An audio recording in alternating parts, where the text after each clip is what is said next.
after their water has been out for days. According to a statement from apartment management, the outage is due to a burst pipe. WBTV's Rachel Richardson's been talking with residents about what seems to be an ongoing issue here. Rachel.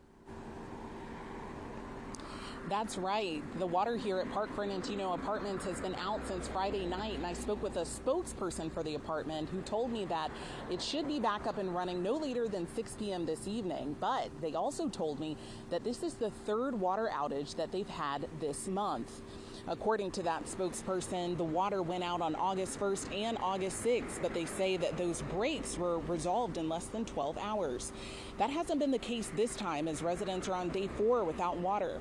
The apartment has said, quote, getting the break fixed and providing tenants with clean drinking water in the meantime has been our absolute top priority these past few days. We are also already meeting with engineers to ensure that this doesn't continue to happen and trying to understand the root cause. Property representatives tell me that there are 200 units here and that they've provided 201-gallon jugs of water. I spoke with residents here today on and off camera that say that they're concerned about the way that the complex has been communicating. Well, the water has been off since Friday afternoon.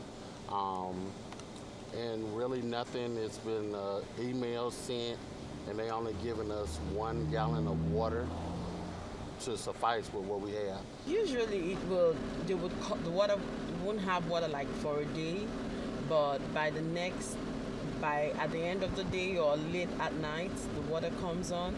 But with this, I'm not impressed with the way it's been handled.